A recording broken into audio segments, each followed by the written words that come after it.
Vocês provavelmente vão receber uma mensagem perguntando se vocês autorizam a gravação para que a aula possa ser gravada. Acho que todo mundo tem que autorizar, senão de fato não grava. Eu vou compartilhar com vocês a tela e vou mostrar para vocês esse documento hoje. Esse documento é o nosso calendário. Desde o início do período nós seguimos esse calendário. Às vezes a gente adianta um pouco, às vezes atrasa um pouco, no entanto o calendário foi bastante preservado. E hoje nós temos uma data muito importante. Hoje nós estamos no dia 2/12, e hoje 2 grupos vão fazer a apresentação final. Essa apresentação final vai ser feita pelo grupo do Yuri e da Isabela, depois pelo grupo da Júlia e da Maria da Glória, e se houver tempo eu vou conversar também com os outros grupos. Uma coisa muito importante, essa disciplina é uma disciplina que tem 2 notas, a G1 e a G2. A G1 foi feita pela nota de um projeto que vocês fizeram, chamei isso de qualificação. Eu dei um resultado para vocês, está no sistema. A G2 não vai ser feita assim. Vocês vão apresentar um trabalho formalmente, com início, meio e fim. Esse trabalho vai ser gravado. Eu vou mostrar para o Landeira, vou mostrar para o Thomas, caso eles não consigam entrar nessa aula agora, e eles vão lançar uma nota. Eu vou pegar a média desse resultado, vou dividir por 2, ou seja, somar esse resultado, dividir por 2, pegar a média e lançar no sistema. Tudo certo? Não sou eu que vou dar a nota para vocês. Uma coisa muito importante para que a gente consiga ter um espaço legal, como é que a gente vai fazer? Nós vamos ter nessa matéria provavelmente 2 blocos. Um primeiro bloco, que o primeiro grupo vai apresentar, depois algumas perguntas vão ser feitas. O bloco esse grupo, quando apresentar, vai gastar mais ou menos uns 15 minutos. Aqui pode ser um pouco mais, porque tem menos grupos. Depois o avaliador vai fazer perguntas, se o Thomas não entrar, o Landeira não entrar nesse meio tempo. Eu vou fazer algumas perguntas para vocês, fazendo perguntas que eventualmente possam ser um pouco mais espinhosas de propósito, para deixar a gente numa situação de também responder perguntas reais de pesquisa. Sugiro que durante a apresentação, pelo menos, as câmeras estejam ligadas para que as pessoas possam ter um contato maior com vocês, mas isso não é obrigatório, é uma sugestão. Ao fim do trabalho, o sistema já está aberto, vocês vão mandar 3 arquivos. Então, tem um grupo da Glória. A Glória vai mandar um slide, a Glória vai mandar um documento em texto e vai mandar o que eu estou chamando de author statement. Uma carta que está lá no sistema, que a gente imprime, e a gente escreve o que nós fizemos. Claro que dá para fazer também no Word, depois colocar a assinatura digital. Então, se o grupo da Glória e da Júlia... Glória e Júlia, acertei, né? Então, o grupo da Glória e da Júlia tem 2 pessoas. Tanto a Glória quanto a Júlia vão fazer a submissão no sistema. Porque o slide vai ser o mesmo. O texto vai ser exatamente o mesmo. Mas a contribuição pode variar. E as assinaturas também vão variar. Entenderam? Isso é uma forma de deixar vocês mais próximos a uma situação real de pesquisa. Que quando a gente trabalha com pesquisa, a gente tem que fazer isso quando submete um trabalho, para indicar as contribuições que nós fizemos. Certamente tem pessoas que são melhores nas análises e pessoas que são melhores na fala. Então, isso fica mais claro nesse author statement. Desejo a vocês uma excelente apresentação. Eu vou parar de compartilhar minha tela. Vocês podem compartilhar a tela de vocês. Eu vou colocar aqui o reloginho para marcar o tempo de apresentação. Quando vocês estiverem chegando ao fim da apresentação, eu vou dar um feedback para que vocês, aos pouquinhos, se aproximem do fim. Tem uma excelente apresentação. Eu acho que agora vai começar, não é? Sim, eu vou começar falando e a Júlia vai compartilhar a tela.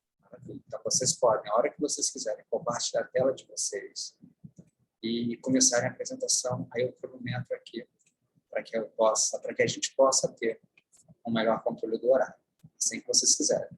Júlia, você compartilha a tela? Compartilho. Beleza.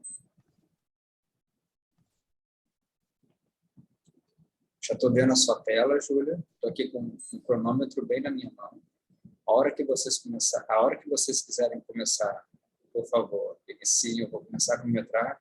Não se esqueçam que isso está sendo gravado, para que os professores possam avaliar e dar um resultado para vocês logo em seguida, tá bom? Tenha uma boa apresentação. Bom dia, gente. Eu e a Júlia, né, com a ajuda do Luiz, fizemos um estudo exploratório para identificar os níveis de burnout nos profissionais da saúde durante a pandemia. Pode passar, Júlia. Então, a gente ficou interessado no tema pois estamos vivendo esse contexto diferente, né, que é a pandemia do Covid-19, que afeta todos nós, mas tem bastante impacto na área da saúde. E, nesse momento, há uma maior presença de fatores estressores do que anteriormente, principalmente para as pessoas que trabalham em hospitais, em clínicas e tudo mais. E esses fatores estressores são o alto risco de contaminação da Covid, né? As interações emocionalmente exigentes, contato constante com o sofrimento físico e psíquico dos pacientes, da família dos pacientes internados ou, enfim, pós-Covid, e o aumento da carga horária devido à maior demanda dos profissionais e a incerteza quanto à duração da pandemia. Pode passar o slide.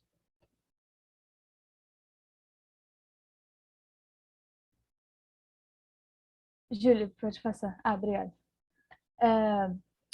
Então, primeiro, né, para a gente apresentar o trabalho, acho importante que possamos explicar e entender, né, o que é o burnout. O burnout é entendido como um estado de exaustão mental, física e emocional. Ele é a consequência de uma exposição contínua a assim, um ambiente de alto estresse e situações emocionalmente exigentes. E, assim, também é importante lembrar que o primeiro, né, inventário é o MBI, o primeiro de todos, criado pelo Maslow e Jackson, e eles medem as variáveis, né, da exaustão emocional, a despersonalização e a diminuição da realização profissional. No inventário que a gente pegou, são essas três coisas em cada dimensão, que a Júlia vai explicar mais tarde. E na literatura, a gente viu que as pessoas mais suscetíveis a desenvolver o burnout são mulheres, pessoas mais jovens e pessoas que estão, assim, ainda em estudo, em estágio, em home office. Pode passar agora. E, assim, o nosso tema é relevante, uma vez que é necessário que a gente possa compreender, né, esses níveis de sofrimento psíquico dos profissionais para que a gente possa criar e usar, né, formas de acolhimento mais efetivas para melhorar o seu dia a dia no trabalho. Pode passar. Então, nosso objetivo primário foi de verificar a presença dos sintomas de síndrome de burnout nos profissionais da área da saúde durante a pandemia de Covid-19, a partir dos resultados obtidos pelo Copenhagen Burnout Inventory, o CBI, que é um instrumento de 19 itens que mede o burnout aos níveis pessoal, de trabalho e relacionamento com os colegas de trabalho. O pessoal, então, avalia o grau de exaustão física e psicológica, que é composto por 6 itens. De trabalho, avalia o grau de fadiga física e psicológica, bem como a exaustão percebida pela pessoa em relação ao seu trabalho, constituído por 7 itens. E na relação profissional, avalia os sintomas no que se refere às relações com os colegas de trabalho, constituído por 6 itens.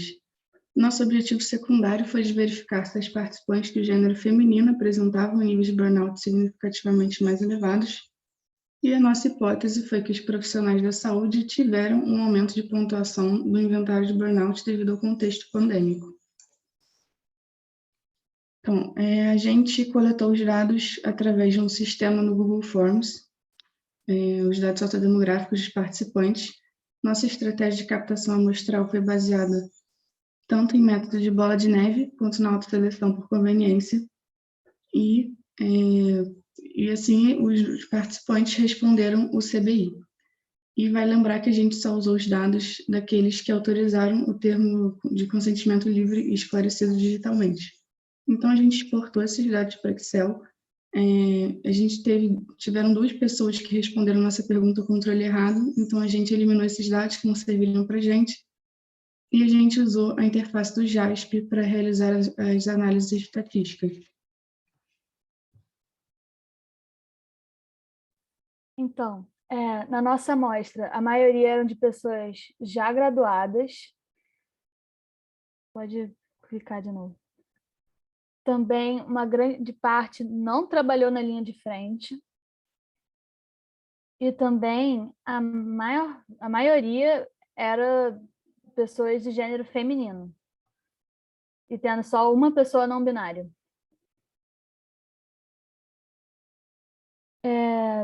Com relação à profissão, apareceram mais médicos na nossa amostra. Também teve um grande número de psicólogos e estagiários, que a gente resolveu não separar por área, para a gente entender quem ainda estava na faculdade e trabalhando. E as idades ficaram, assim, principalmente entre uns 25 anos e uns 50 e pouquinhos, assim, 51 anos, a maior parte do grupo ficou por aí. E também é interessante que a gente não teve nenhum enfermeiro e grande parte dos estudos de burnout são feitos com enfermeiros também. Então, vale ressaltar isso. Pode passar. Bom, então, uma das variáveis que a gente queria avaliar era de gênero. Então, a gente comparou com o score total, que não se mostrou significativo, mas teve um efeito moderado, que pode sugerir que existe uma possível relevância prática entre esses resultados. E aí, nós pensamos em comparar essa variável de gênero com cada dimensão de burnout, né, de pessoal, trabalho e relação profissional, onde as mulheres tiveram médias, já que as mulheres tiveram médias maiores nessas 3 dimensões, sendo que na primeira é ainda mais alta que nas outras duas. Os 2 primeiros blocos tiveram um efeito pequeno, e o terceiro teve um efeito moderado, sendo que somente esse terceiro, novamente relacionado às relações profissionais, mostrou significativo.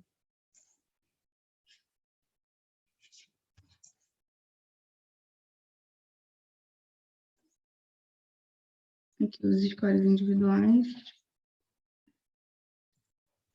E aqui tem a tabela com as médias, né? Como eu falei, né, as mulheres tiveram médias mais altas em todas as dimensões. Aqui esse CBI F1 seria pessoal, CBI F2 no trabalho e a 3 as relações profissionais. E seria considerado elevado, segundo esse estudo, acima de 50, superior a 50.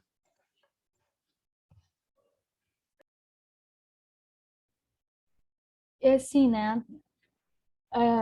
A gente estava bem curiosa para saber se as pessoas que trabalhavam na linha de frente teriam uma maior pontuação no inventário. Mas, ao realizar os testes estatísticos no JASP, observamos que, assim, pelo menos para a nossa amostra, não teve uma diferença significativa e nenhum efeito em relação a essas duas variáveis. Pode passar para a tabelinha lá. Ó, vocês podem ver que, assim, as notas são bem parecidas entre quem está e quem não está na linha de frente. E só teve uma pessoa no atendimento pós-Covid, que seria interessante até se tivesse mais pessoas para ver como é que sairia isso.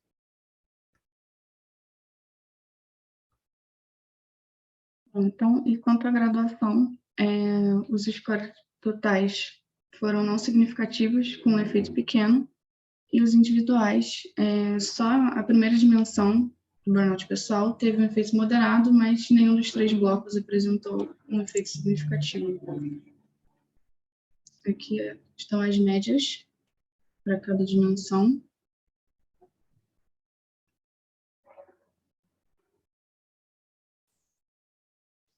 E o que esses resultados querem dizer, né?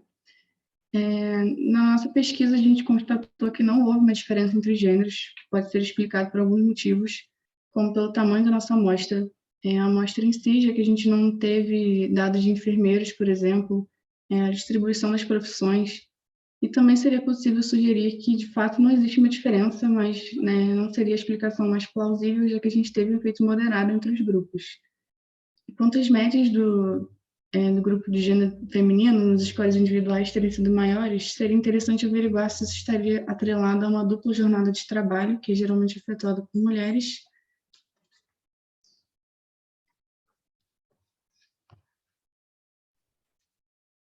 Que geralmente... Foi no pessoal, né, que elas tiveram uma maior nota em relação às outras no inventário, o score de burnout pessoal. E aí a gente estava discutindo se isso seria porque elas acabam tendo que trabalhar na rua e aí chegam em casa e tem que trabalhar também.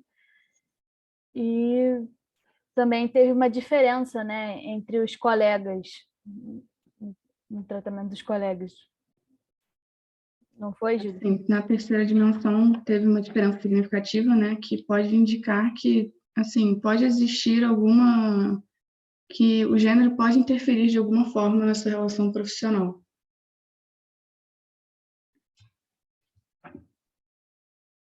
E, bom, concluímos aqui, pelo menos para a nossa amostra, trabalhar na linha de frente não garantiu que as pessoas tivessem maiores notas ou maiores níveis de burnout. E também, assim, verificamos, né, que as pessoas que estavam estudando e trabalhando tiveram maiores níveis de burnout na esfera pessoal do burnout.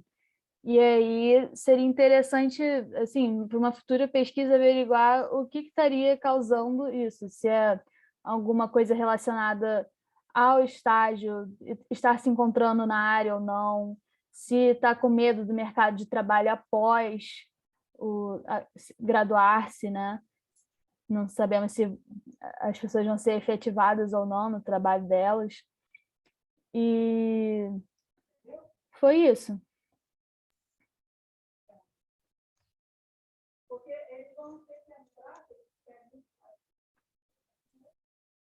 Maravilha, meninas. Eu vou parar de compartilhar a tela de vocês.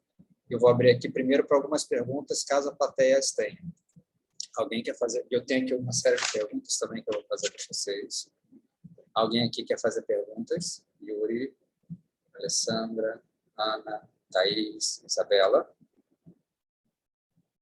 Não, Luiz, eu só queria parabenizar as meninas, foi muito boa a apresentação e ficou bem claro aqui. Maravilha.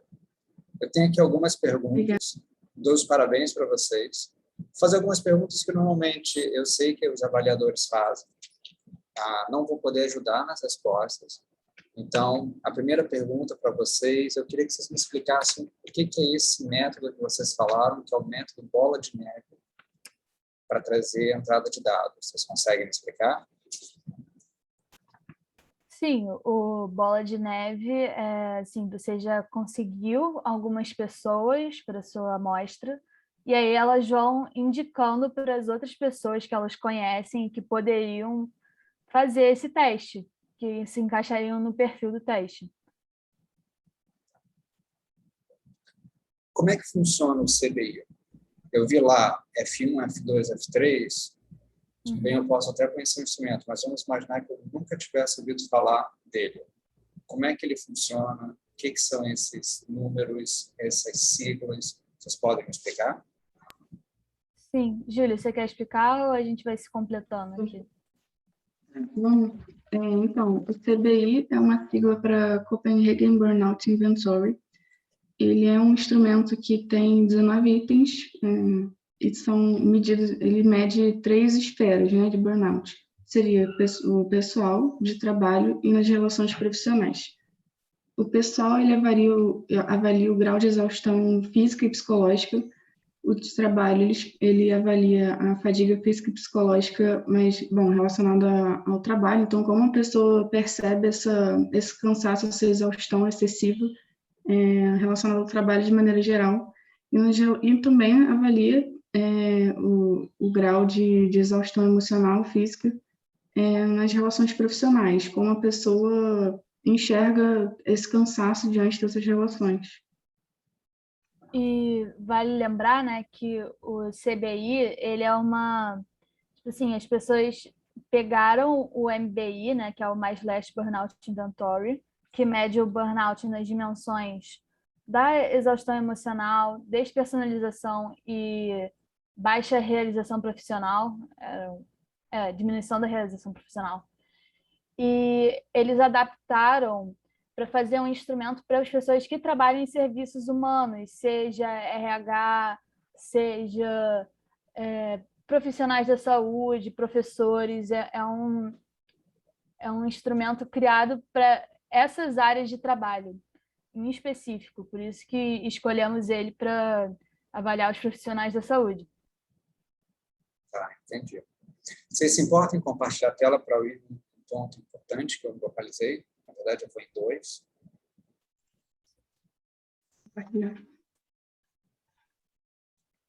O primeiro que eu gostaria de ir é no resultado que eu vi escrito graduação em cima.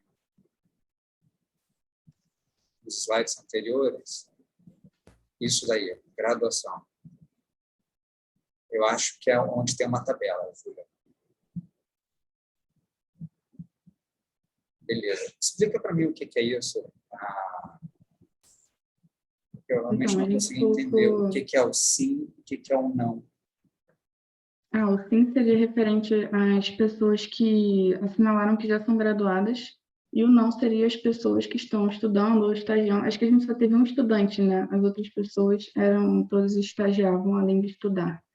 Então, são 37 pessoas que estão formadas, é isso? Isso. Em alguma profissão. A pessoa já acabou a faculdade dela. Isso mesmo. Isso. E não são estudantes estagiários. São 12. Sim. Isso. Uma outra coisa que eu fiquei sem entender é o seguinte. Tem uma análise que vocês fizeram em que vocês têm lá um grupo com uma única pessoa que é o atendimento pós-Covid. Você consegue ir lá nessa tabelinha? Acho que é essa. Então, foi uma pessoa que assinalou que não atendeu na linha de frente, mas que fez um atendimento pós-Covid. Entendi. Como é que vocês analisaram esses dados? Em relação a isso, pela linha de frente, a gente desconsiderou ele, porque ele não trabalhou em nenhum e nem outro. Ele já trabalhou com pessoas que já estavam curadas do Covid. Assim. Certo. Mas vocês verificaram se houve alguma diferença nos fatores do CBI nesses 3 grupos? Atendimento pós-Covid, não e sim. Não foi isso?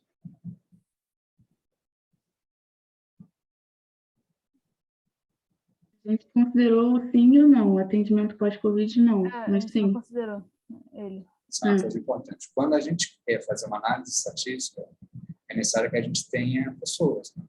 Se houver apenas uma única pessoa, não tem problema descritivamente. A gente fala, como vocês tiveram uma pessoa que se identificou como não binária.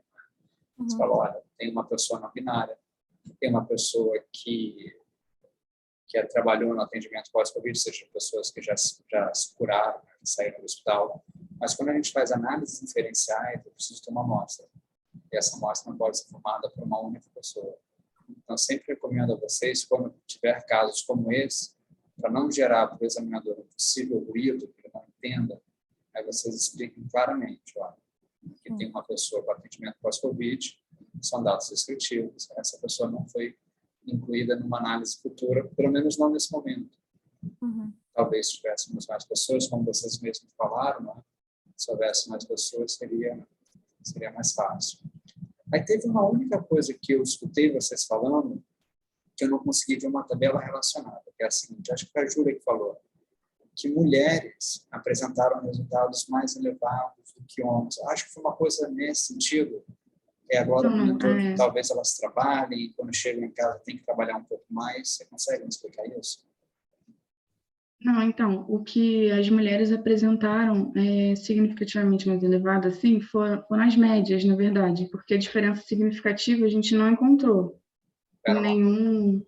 Então, a gente analisou a variável gênero em cada dimensão do burnout, e aí em todas elas as mulheres tiveram médias mais altas do que os homens. Agora, uma coisa muito importante, esses são dados descritivos. Então, na sua amostra, está bem claro, né? 66 é maior do que 54, 56 é maior do que 48, e 38 é bem maior do que 23 na sua amostra. A gente não sabe se na população, de fato, é assim, a não ser que a gente faça um teste de hipóteses, que é o teste T. Vocês têm um teste T? Sim, é só voltar à tabela. Bota lá a tabela.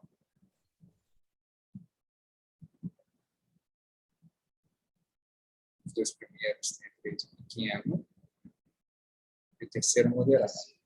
Então, uma coisa muito Foram os importante... resultados individuais. Entendi. No geral, seria aqui que não se fator... mostrou significativo no score total. Uma coisa muito importante é o seguinte: todas as conclusões são baseadas nos resultados. Inclusive, as recomendações são baseadas nos resultados. E a maneira pela qual a gente apresenta também é baseada nos resultados. A maneira mais adequada para explicar isso é a seguinte: apesar dos resultados amostrais, 30 pessoas, mulheres, 20 homens, ou vice-versa, né, terem sido superiores, então, na sua amostra, por definição, as mulheres terem resultados maiores, não se pode afirmar que na população nós iríamos encontrar esses mesmos resultados. Então, essa é a primeira conclusão. Aí, como a Glória comentou, num outro resultado, né? Não se pode afirmar que na população isso existe. Por que não existe? Não sabemos. Pode ser que, de fato, na população, mulheres e homens apresentem os mesmos resultados. É uma possibilidade. Talvez não seja a possibilidade que a gente acredita que vai acontecer. Pode ser também que na nossa pesquisa, pela quantidade de participantes que foram entrevistados, a gente não tenha encontrado uma diferença significativa. Ou pode ser qualquer outra coisa que a gente não sabe. Muitas vezes, você pode não ter encontrado uma diferença porque essas mulheres que vieram fazem yoga. E os homens que vieram são super estressados. A gente não mediu isso. Então, eventualmente, essa variável de confundimento está presente. A gente não conseguia saber de antemão. E esses resultados aconteceram. Mas uma das coisas mais importantes é sempre começar, especialmente na discussão, revisitando os resultados. Então, não houve diferença significativa. E depois tentando interpretar esses resultados de uma maneira que você dê múltiplas opções possíveis, mas sem jogar uma hipótese que você não consegue mostrar nas suas tabelas. Entendeu, Júlia? Entendeu, Glória? Acho que a Júlia travou. Entendemos. Certo? Não sei se ela travou ou não. Não, acho que ela voltou agora. É que ela está também pelo celular, ou computador, alguma coisa assim. Sim. Beleza. Agora, antes de nós encerrarmos, eu gostaria de ouvir um pouco de vocês sobre a matéria, sobre a aula. Especialmente se vocês gostaram de fazer essa pesquisa, se sentiram bem coletando esses dados, sentiram que aprenderam ou não durante esse percurso acadêmico. Eu queria ouvir um pouco de vocês sobre isso. Assim, eu sinto que eu aprendi, porque eu já tinha passado por essas cadeiras, assim, de métodos quantitativos fazia um tempo, né? E, assim, eu não lembrava como fazia muito na prática. Eu até consigo ler as tabelas, entender o que é significativo, o que é efeito, mas, assim, eu não lembrava como fazia as coisas. Então, foi interessante fazer essa matéria e o burnout é um tema que me interessa, então foi legal fazer essa pesquisa aqui com você e com a Júlia. Foi divertido, assim, embora às vezes eu me estressasse que eu tinha que ler bastante. E você, Júlia? Eu digo mesmo, assim, a gente fez já tem um tempo, né? Então foi muito bom e acho que foi importante a gente revisitar, assim, essas matérias, porque acaba que a gente dá uma esquecida, né? Então, enfim, e burnout realmente é um tema muito interessante. Não é, assim, apesar de ser extenso, um pouco complexo, não é cansativo, então foi bem legal também fazer uma pesquisa em torno disso. Por que você escolheu esse tema burnout? Você, Glória, você, Júlia? Bom, assim, eu quero fazer a minha monografia assim, mais ou menos perto do burnout. Então, para mim, fez sentido eu pesquisar sobre burnout agora, que eu já estava aproveitando para engatar na pesquisa para monografia. Você, Júlia?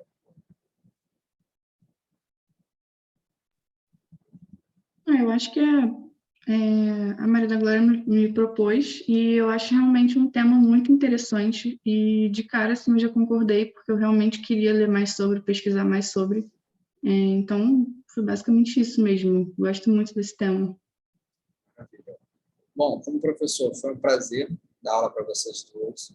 Eu espero que vocês tenham gostado da aula, que vocês tenham desenvolvido habilidades acadêmicas, mas também outras habilidades que façam com que vocês, no futuro acadêmico de vocês, consigam também serem pessoas mais competitivas, mais bem alocadas no mercado, que vocês consigam interagir com outras pessoas. Vocês estão de parabéns.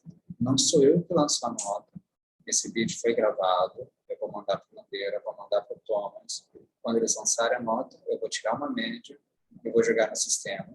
Peço que vocês não saiam, porque agora a gente tem um segundo grupo, que é o grupo do Yuri e da Isabela. Você, Yuri, que talvez a igreja comece a tocar na sua casa. Eu, infelizmente, não consigo controlar isso. Deixa aqui, então, fazer a leitura. Daqui a pouco eu vou deixar com que vocês compartilhem a tela, e vocês vão ter aproximadamente 10 a 15 minutos, talvez um pouco mais, talvez um pouco menos. Uma coisa importante, esse vídeo está sendo gravado. Ao fim, eu vou fazer algumas perguntas para vocês, perguntas como essas que eu fiz para a Glória, para a Júlia, perguntas mais pontuais, mas que façam com que vocês pensem sobre o processo em geral e também sobre a apresentação dos resultados. Durante a apresentação, sugiro que as câmeras estejam ligadas, não é obrigatório de forma alguma, mas isso pode oferecer um contato mais próximo entre vocês e os avaliadores. É importante listar que, ao fim, vocês vão fazer a submissão do sistema de 3 arquivos. 2 arquivos vão ser iguais, que são os slides e o texto. O segundo arquivo vai ser um pouco diferente, que vai linkar a participação de cada um de vocês dois. A nota vai ser a média das avaliações, porque eles vão ter 2 avaliações, né? Então média e mediana vão ser iguais. Então a nota vai ser a média das avaliações do Thomas e do Bandeira. Desejo a vocês uma excelente apresentação. Eu paro de compartilhar minha tela agora. O relógio está aqui na minha frente. Assim que vocês começarem, eu vou cronometrar. E só volto a falar com vocês quando o tempo já estiver quase acabando. Quem quiser compartilhar, fica à vontade. O Yuri está compartilhando. Podemos começar, Yuri? Podemos. Uma boa apresentação para vocês. Tá. Bom dia, gente. Bom, então, eu fiz a pesquisa com o Yuri, sou Isabela Velar, com o Yuri Escobar, e a gente escolheu como tema da nossa pesquisa o impacto da pandemia do Covid-19 no nível de ansiedade de estudantes de psicologia nesse ano, né, no ano de 2021. Bom, todos nós estamos passando, né, por esse momento, então a gente sabe como tem gerado muitos danos econômicos, psicológicos e emocionais também. Muitas medidas foram tomadas, isolamento social, a gente teve que readaptar a nossa rotina, muitas mudanças, muitas incertezas, muitos medos, e principalmente, não principalmente, mas também de estudantes, né, que foi quem a gente quis focar, justamente por essas incertezas que a gente acredita que eles tenham, né, por estar com um modelo de aulas online, por ter mudado tanta coisa, né, e também por esse medo que o vírus tem gerado para a gente resolveu saber mais a fundo sobre a ansiedade, né, que de acordo com o Ministério da Saúde, a ansiedade ela foi o transtorno mais presente nesse período, que a gente sabe que está afetando bastante a saúde mental de muita gente. A gente queria saber melhor sobre isso. Bom, a importância e relevância, justamente porque a gente queria entender, não só como o isolamento social, né, porque agora a gente está num período também que está um pouco mais flexível, mas como a pandemia, de uma forma geral, está afetando a saúde mental dos estudantes, observar e quantificar também um possível crescimento nessa ansiedade dos alunos no período de pandemia, que a gente acredita que houve um aumento, mas a nossa pesquisa é justamente para isso. E também esse projeto beneficia o conhecimento científico na área.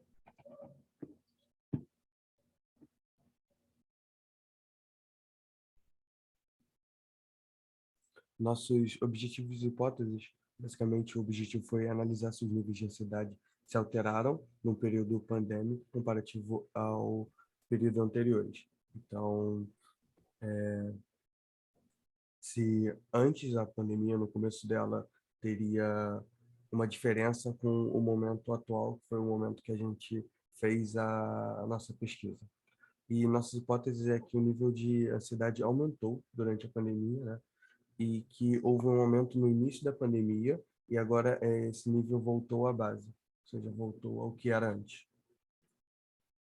Então, participaram dessa pesquisa 34 voluntários de diversas faculdades, com a maioria sendo aqui do Rio de Janeiro. Dessas pessoas, a participação feminina foi mais elevada do que a masculina, e a imensa maioria indicou que seguiram no início o isolamento social e agora estão mais flexíveis. Também botamos aqui, perguntando para elas, os modelos de aulas que elas tiveram. Bom, então a gente fez uma coleta de dados online, né, com o Google Forms. Eles foram convidados, né, os participantes, a participarem dessa pesquisa por várias redes sociais, Facebook, e-mail, enfim, a gente mandou para várias pessoas. Ela ocorreu durante todo o mês de outubro. O participante, ele via o termo de consentimento livre esclarecido e, caso ele concordasse em participar, ele preenchia, né, com os dados sociodemográficos dele, e também com o instrumento DAS, que foi o instrumento que a gente utilizou.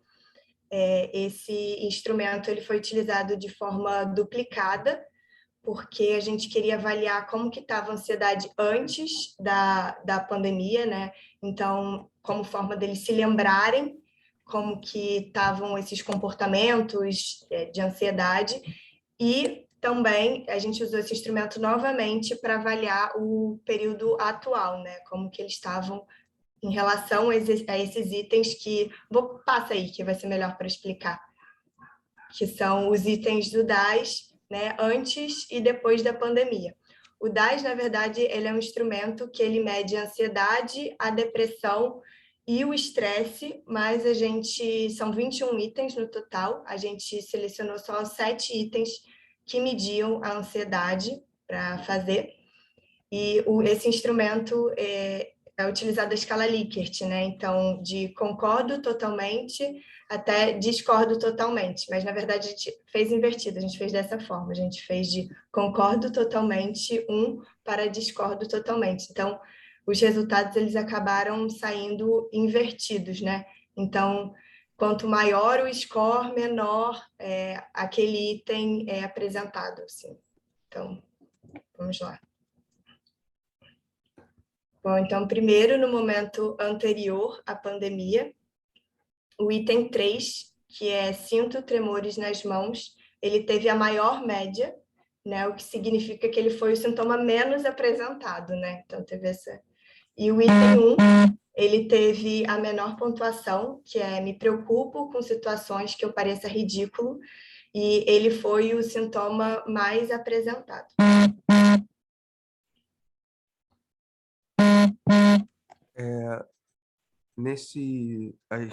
Também fizemos o momento presente, a pesquisa, né, que resultou que o item 5 teve a maior média, o que significa que o sinto minha boca seca foi o sintoma menos apresentado. Como a Isabela falou, essa questão de maior média significa que ele foi menos apresentado. E o item 1, novamente, teve a maior pontuação. Ou seja, sinto-me preocupado com situações que eu pareço ridículo, foi o sintoma ainda assim mais apresentado, igual no momento anterior à pandemia. Tá. Aqui também tivemos resultados comparativos dos scores obtidos no primeiro e no segundo momento, né? E para responder o objetivo dessa pesquisa, a gente decidiu comparar os scores obtidos durante o primeiro e segundo momento solicitado. Inicialmente foi feito um gráfico para que esse relacionamento pudesse ser percebido. Aqui está o gráfico. Durante e o momento anterior à pandemia.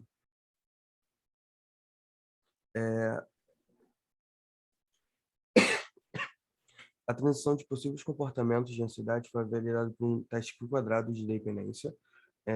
Valores menores do que 0,05 indicam que houve uma transição significativa entre os dois momentos avaliados nessa pesquisa, que foi o caso dos nossos resultados.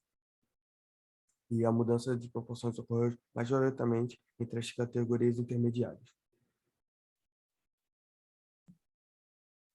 E, finalmente, a gente fez um teste T para amostras pareadas. Um teste T para amostras pareadas foi realizado para identificar possíveis diferenças medidas intergrupo, que isso significa que dentro do próprio grupo, do mesmo grupo, né? E é importante, de novo, notar que nesse daqui, o maior resultado, o maior risco de representar uma... Desculpa. O maior resultado significa realmente que é o maior incidente de condição ansiogênica. Nesse aqui a gente converteu para ficar mais fácil de entender a tabela.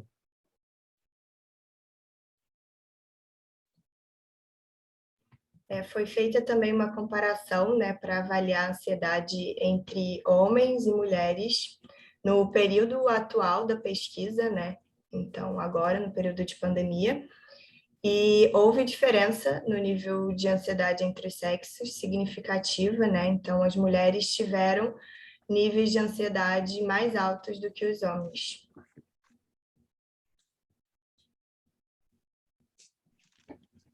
E agora, a partir da discussão, né, que, segundo a nossa hipótese, que houve um aumento de ansiedade no começo da pandemia, e agora esse nível voltou à base, se mostra falha, porque o gráfico mostra um aumento de ansiedade no decorrer da pandemia e não tem esse retorno.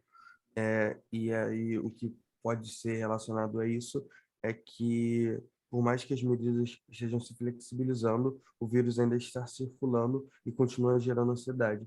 Porque, apesar, então, da pandemia em si estar mais flexibilizada, o vírus ainda é presente e esse vírus pode trazer medo às pessoas e, diante disso, essa ansiedade não está relacionada à flexibilização da pandemia e sim relacionada mais com o vírus, que ainda está presente.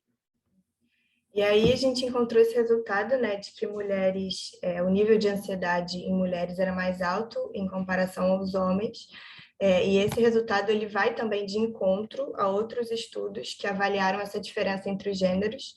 Aí eu botei esse primeiro que foi feito em Portugal, justamente foi em 2020 também por conta da pandemia, e eles tiveram esse resultado de que mulheres apresentavam mais ansiedade do que os homens. E esse outro que foi uma revisão sistemática, assim, de ansiedade, explicando os possíveis motivos, que ainda não se sabe ao certo o que é, mas que eles falaram que os fatores genéticos podem influenciar, e também os hormônios sexuais femininos podem ser de influência, mas não é algo muito evidente. Tem essas evidências, mas não é totalmente concreto, né? Aqui está as nossas referências do Ministério da Saúde que a gente usou no começo e esses dois que a Isabela acabou de comentar. E é isso. Muito bom, parabéns. Vou parar aqui de compartilhar para fazer algumas perguntas, mas vou começar perguntando se os colegas de vocês querem fazer perguntas, comentários, sugestões, críticas. Eu adorei os slides. Eu também. Obrigada. Legal, Muito gente, bonito. parabéns. Os de vocês também. Amei. Valeu. Obrigada. Vou fazer aqui algumas perguntas para vocês. Primeiro, os slides realmente estavam muito bonitos. Os slides da Glória e da Júlia também estavam bonitos, acabei esquecendo de comentar isso. Então, vocês mandaram, todos os dois grupos mandaram super bem em relação à apresentação. E nessa parte, a apresentação de um trabalho, às vezes, é muito mais importante do que qualquer outra coisa quando nós temos avaliadores, porque é o momento pelo qual o avaliador vai ter o primeiro contato com o nosso trabalho e verificar a adequação dos resultados, começando pela forma, sempre assim. Uma primeira coisa, a Isabela comentou logo no início que a ansiedade é o transtorno mais presente, não foi isso? Foi. Eu queria só que você diferenciasse, especialmente porque a holandeira vai avaliar a diferença entre ansiedade e transtorno de ansiedade. Ah, sim. Eu acho que o transtorno, né, tem todas aquelas, no DSM, todos os itens certinhos de sintomas que você tem que se enquadrar naquele transtorno. E a ansiedade na verdade, eu escrevi transtorno de uma maneira errada ali, né? Porque seria a ansiedade que todos nós temos, né? Todos nós temos ansiedade, mas apresentam em diferentes graus, né? Não sendo um transtorno de ansiedade, mas a ansiedade em si como emoção, assim. Beleza. E é uma coisa positiva ter num nível que seja baixo. Num nível normal, né? Num nível padrão, mas não... Um nível muito alto. É. Beleza. Uma recomendação, aí se o Yuri puder compartilhar a tela nos slides, uma recomendação em relação à apresentação dos resultados, bem nas primeiras, quando você lista as universidades, esta aí, volta duas. Quase sempre, quando a gente lista as universidades, ou qualquer que sejam aquelas variáveis que a gente conta, é ideal começar da maior para menor, que aí dá um senso de organização. Entendi. A não ser quando você tem coisas que, de fato, fogem muito do que você espera. Por exemplo, vou pegar aqui um exemplo absurdo, tá? Sexo. 100 pessoas falaram não sei, 5 masculino, 7 feminino. Aí faz todo sentido colocar não sei na primeira opção, mesmo que tenha mais pessoas, porque, de fato, não traz nenhuma informação digna de nota na apresentação. Mas essa eu falaria dessa forma. Começaria pela maior, que é o esperado. Né? A gente está na PUC, então, normalmente, os alunos, os amigos de vocês vão fazer o survey, mas também destacaria, mesmo aquelas que não foram tão esperadas, mas que são curiosas. Por exemplo, você não imaginava, quando você começou a fazer a pesquisa, que a Unesp, pessoas de São Paulo fossem participar, ou que a Anhembi Morumbi, você não imaginava que isso fosse acontecer. Isso é um resultado que gera uma surpresa e normalmente é bom você apontar isso, porque mostra um pouco a capilaridade, também mostra o processo de coleta de dados, especialmente numa disciplina que nós temos pouco tempo para executar. Então, essa é uma coisa que realmente é muito boa. Um ponto importante que eu acho que é uma bandeira vermelha para vocês, mas que não tem como fugir dessa bandeira vermelha, que é o seguinte: existem 2 tipos de delineamentos em que a gente coleta dados, calcado no tempo. O primeiro tipo de delineamento é chamado de transversal, em inglês é cross-section. Hoje, eu vou e meço a pele da Isabela, a temperatura. Bem, eu consigo fazer um levantamento longitudinal. Em inglês, o pessoal chama isso de time series, ou seja, uma série de tempo. Então, verifico a temperatura da Isabela hoje, depois amanhã, depois de amanhã. Eu vou fazendo um acompanhamento do tipo follow-up. Nas pesquisas por pandemia, é muito difícil que a gente consiga, de fato, saber se as respostas que o participante está dando hoje sobre o momento anterior são confiáveis. Como é que vocês... Posso até acrescentar isso daí, que a gente foi descobrir isso só agora, há poucos dias atrás, já com tudo feito, que a gente foi mostrar para a monitora Joyce, e aí ela comentou exatamente isso, que quando você fala de um momento anterior ou possivelmente posterior, você pode estar acabando aumentando ou diminuindo muito aquilo que realmente aconteceu. Então, o sino começou a tocar, espero que vocês não consigam escutar, mas, tipo, de qualquer forma, voltando, que não fica tão fiel a realmente o que aconteceu, entendeu? Então, tipo, a gente soube disso, mas foi muito em cima da hora, já no final da pesquisa, e como eu acho que isso aqui é mais para a gente, para prática, para a gente praticar e aprender, muito provavelmente, e também, sem contar que o curso é um período muito pequeno, ficaria difícil da gente realmente fazer isso, mas isso eu acho que é um ótimo aprendizado para, se a gente for trabalhar com isso ou trazer isso em outras pesquisas, sabe? Para ficar já ciente disso. E também, se a gente cortasse esses dados, eu acho que ficaria muito pouco conteúdo para mostrar e realmente mostrar o trabalho que a gente teve e a nossa dedicação assim em torno da aula e da pesquisa também, sabe? Isso, essa resposta que você deu, Yuri, não sei se você quer complementar, Isabela, alguma coisa? Não, acho que ele já falou tudo, assim. É uma resposta excelente, especialmente porque agora, numa visão panorâmica, desde a pesquisa da pessoa que ganha o prêmio Nobel, até as pesquisas que a gente faz na graduação, começando a aprender, a gente sempre encontra limitações. Limitações não são erros, limitações não são feitas de maneira intencional, limitações não são feitas de propósito. Limitação ou limitações fazem parte da pesquisa, que são aquele conjunto de elementos que a gente pode ter como problema para explicar. A de vocês, essa é uma limitação que é clara, que existe, que não invalida de forma alguma a pesquisa, mas uma dica que eu dou para vocês, especialmente no meio acadêmico, sempre listem as limitações em algum momento. Que aí vocês mostram que vocês estão cientes dessas limitações e também o examinador entende que vocês sabem daquilo ali. Então, você fala, olha, temos uma limitação, por exemplo, os resultados são significativos. Isso indica que os resultados médios em um momento foram distintos dos outros. Eventualmente, isso pode ser pela percepção da pessoa ao responder, ou também pode ser da pandemia. Mas vamos para a segunda, pode ser da pandemia.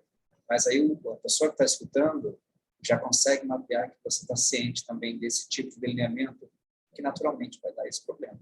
Então, fiquem tranquilos, porque é assim mesmo. Tem duas perguntas que eu sei um pouco a resposta, mas eu queria que vocês respondam. Porque eu tenho certeza que o Thomas faria exatamente essa mesma pergunta. Por qual motivo foi feita a decisão de inverter a escala Likert, em que quanto maior fosse o resultado, mais brando eram os sintomas?